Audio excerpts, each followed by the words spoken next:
let's just finish him. What do you mean? You have his axe. Just chop his head off. But then we won't have time to hide. Horror, without a doubt, is one of the most popular genres to hit mass media. We watch for thrills and scares, see nightmares brought to life, and see how many ways a person can become a Darwin Award recipient. The latter is a common motive to see who is going to die and who is going to survive. So much so, you could say that has become a sixth sense. With how often female characters are portrayed in the horror genre as potential victims, it's interesting to see how these portrayals are marketed to the public and how they impact how women are seen, for better or worse. Hello, Drew.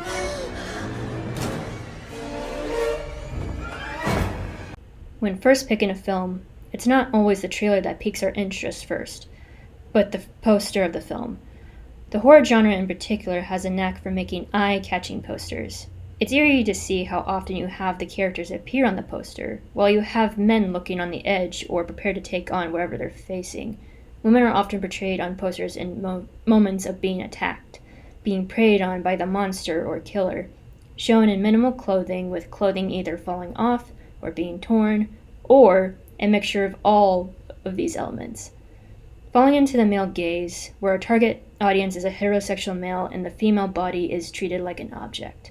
A spectacle to look at regardless of what purpose it relates to and what the film is trying to sell. Some of the oldest horror film posters would depict women as such. One example is Vincent Price's House of Wax. Body under the wax. I knew it.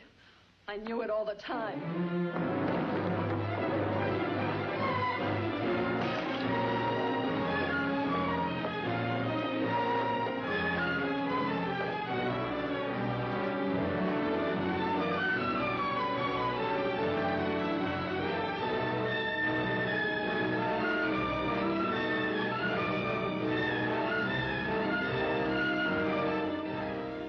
Everything I ever loved has been taken away from me. Not you, my Marie Antoinette, for I will give you eternal life.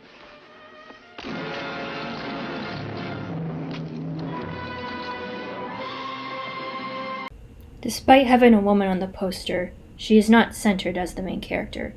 Whatever role she may have would result in being the main character's love interest or as the damsel in distress, a woman who needs to be saved. Outside of the posters, there have been other methods of films used in using victimized characters as a means to promote themselves. The 2005 House of Wax, not only was it advertised as an adaptation of the 1953 film, it was advertised itself as a film that features Paris Hilton dying. Not the character she plays, but as Paris Hilton. There was a boutique called Kingston in West Hollywood that had the front window of their store covered with the words, "See Paris Die," with the date of the film's release date, along with selling t-shirts of the same print.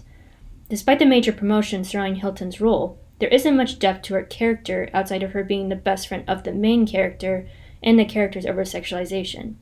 The over-sexualization can be seen as she runs from one of the killers, wearing only her lingerie and a jacket, in a sequence where the camera is focused on the character's chest as the killer attempts to stab at her after she falls onto a grated floor. Whatever depth could be given to her character's struggle to survive is taken away when the importance of a character is reflected in the controversies of the actor.